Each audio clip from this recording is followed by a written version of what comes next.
जगमहाभाष्य चरकप्रतिसंस्कृतैः मनोवाक् कायदोषाणां हर्त्रे हि पतये नमः।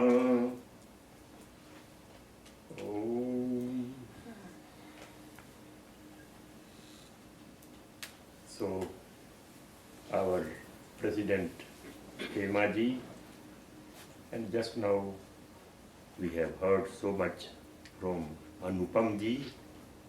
And do you know the meaning of the word Anupam? Anupama is unparalleled. So the addresses both by Hema ji and Anupam ji were unparalleled addresses, not only on Swami Vivekananda, but on the overall global situation and global needs of spirituality. And you are Sanjay ji, and would be successors of Charaka and Sushruta. We are so glad whenever I come here. I am really reminded of the great Sanskrit tradition. Of course, Acharya Pratiti ji has informed you that I was sent in a Gurukula in my childhood. That is, with a slight modification, I accept this statement. I was not sent by my guardians. My father died in the freedom struggle organized by Mahatma Gandhi ji, and my uncle was guardian, and I was the only son of my mother. They didn't want me to send anywhere, but I don't know how and why. I insisted so vehemently that they had no option but to part with me, with lamenting tears in her eyes. Always whenever I went from her side, she cried, as a matter of fact, all the time. And when I came back, she thought she was looking at me when I was coming from a mile or so. So she wanted to see that how a minute was an hour for her. So in that situation, I think it was a divine gift for me to have that type of Gurukula life in my childhood. And I am glad that Pratiti ji is providing the same facilities here as any other Gurukula does, and in this country of America. And we are glad that I have come on the occasion when we are celebrating Vivekananda's 150th, birth anniversary, or is whatever it is. We are trying to just offer our worship to him, and we want to derive the full benefits out of his messages. Wherever he is liberated, no doubt. But even after liberation, he has been sending his deputies here from time to time. And if at all there is, his message can be put in one word. So I am reminded of one mantra from Atharva Veda. Mata Bhumi Putrohang Prithivyaha. Earth is our mother, and we are sons of that mother. earth. And somebody has just now told us that his message or message of any kind of a guru flourishes and becomes effective only when there is a chain of sincerities of disciples. The entire tradition of Ayurveda, especially in the context of Ayurveda, you must be knowing already that it has started and it has come down to us in a chain of traditions, in a chain of oral communication from teacher to students. That's how it is. And it has come down to us, of course, thank God, now there are all the significant Ayurvedic texts and other texts are available in print. But more than that, what is significant for us to remember, but that all the sciences represented in Sanskrit tradition, Sanskrit has been a vehicle not only of philosophical and spiritual texts, but everything of the earth, whatever it is, spiritual, intellectual, physical, even engineering. I was teaching Samarangana Sutradhara by Bhoja. That contains references to engineering, and so clear references are there. So the entire tradition came down to us through oral tradition. For example, Ayurveda, the Charaka Samhita, what we call Charaka Samhita. Charaka is the editor only, and its original author, shall we say Acharya Punarvasu? Yes and no. Yes, Acharya Punarvasu is again a teacher, and Agnivesha is his disciple. And entire Charak Samhita is a dialogue between the Guru and Shishya. And one of the titles of Charak Samhita is Agnivesha Samhita also. So what does, I am just reminded of one question by Swami Vivekananda while he was Narendra. And the question that he was presenting before anybody, so many people, before his parents, even before Ramakrishna Paramahansa, he posed this question: have you seen God? That is the question. And you will be surprised to learn that this question has been answered in Charak Samhita. This question has not been answered so well as in Charak Samhita. Charak Samhita tells us that a healthy human being has three basic desires, or the mark of sound health is that one has these three basic desires. The first desire is pranayishana. One should have a wish to survive, a wish to shatang. Jijivishet shatang samaha. That everybody should wish that he should live, he or she should live for at least 100 years. 120 years, according to Sayana, is the minimum expiry date of each human being. 120 years.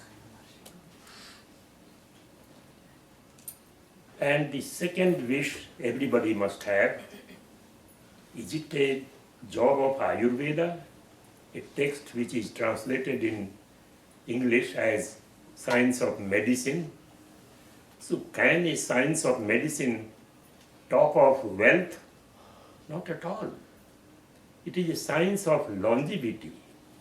Ayurveda, that is, Veda is knowledge and Ayur is longevity. Live for longer period, live for 100 years. How to live? So one must have minimum means of livelihood. Dhanaishana. The second important wish is Dhanaishana of a healthy person.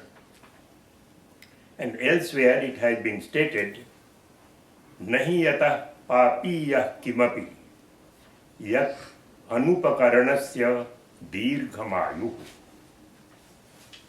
One who has no means of livelihood, even if he lives for 120 years or 150 years, he is no better than a sinner. He is always in wants, always unhappy. So that is no good. So one must have desire for livelihood, minimum means of livelihood, dhanaishana. And vittupayan nisheveta ye syuhu dharma virodhina.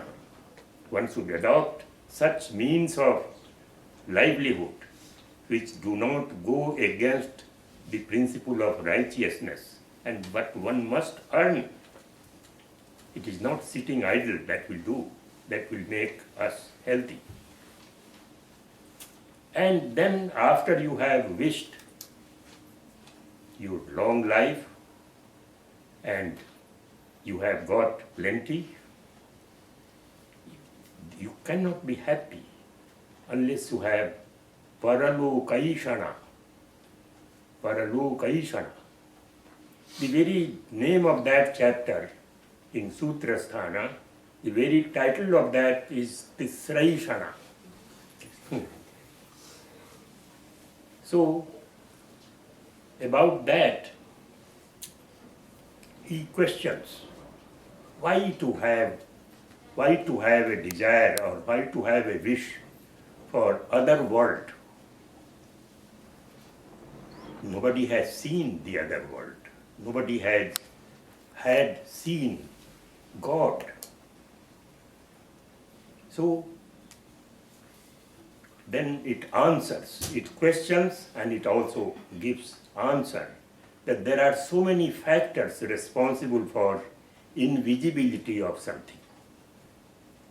And that has been said in the same words, as a matter of fact, by Patanjali in his Mahabhashya, by Ishwara Krishna in his Sankhya Karika, and the same words are there in Charaka Samhita also. There are so many factors responsible for invisibility. And they are something which is at too much distance, ati durat, ati samipyat, if something is too close to you. And if something is sukshma, saukshmyat, or if there is something interrupting, as wall is interrupting, I cannot see beyond this wall. Vyavadhanat, samana viharacha. If there are too many rices put in the same pot, it is very difficult to distinguish one rice from the other. So, the causes of invisibility have been mentioned. That meaning that it is not because something is invisible, so it does not exist. Space is not visible, but it is. It is very much there. Wind is not visible, but very much there. It touches us. So, simply because we have not seen God, God is not visible before us. So we cannot say that God is not there. In fact, it has been pointed out in a scientific manner in the Sankhya system of philosophy and the Vedanta system of philosophy that nothing can happen without that consciousness. The consciousness, of course, Chaitanya, it is out of that Chaitanya, out of the power derived from that Chaitanya.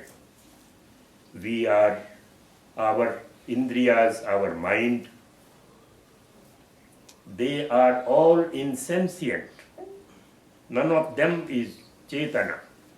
But it is on account of their contact with consciousness that they appear functioning. They function. And they appear as if they are sentient.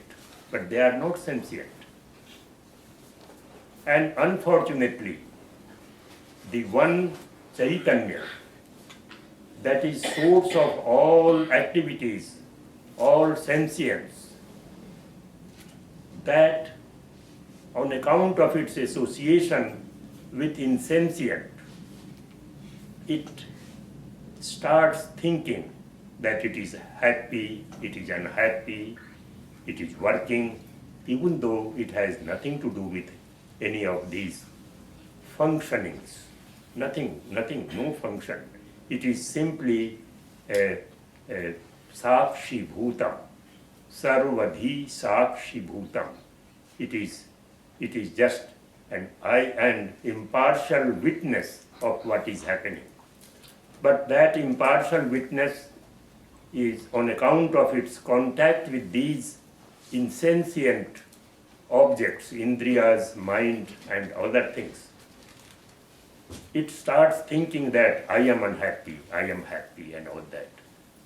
So that is why knowledge is the only instrument by which one can realize that everybody is Satchit Ananda. And this text on Ayurveda, this Charaka Samhita, also tells us this fact in so many ways. It says that every individual item, every jiva, every being is an epitome of the entire universe. Whatever is there in our personality, that alone is to be found elsewhere. And whatever is elsewhere is found in ourselves, in our personality. It has been stated, this is this, this is that, the universal and the cosmic and individual, they are just the same. So the element of Vedanta, element of Sankhya, element of everything is there in Ayurveda also. So I am so glad that Acharya Shunya Pratiji, I would say this term Shunya is really something, a goal to be attained. That's what our consciousness is. Our consciousness is Shunya. It is Udasina. Udasina means that it has nothing to do with anything, but everything happens on account of the existence of that Shunya. That Shunya, had it not been there, that Chaitanya would not have been there, Satchit Ananda would not have been there, there would have been no activity. So I have seen this from the very beginning, this institution, and I must congratulate Hemaji and Pratiti ji for all that they have been able to achieve. And the successors of Charaka and Susruta and Vagbhata, I am seeing them so enlightened and wish you all the best of the best for all of you. Thank you so much.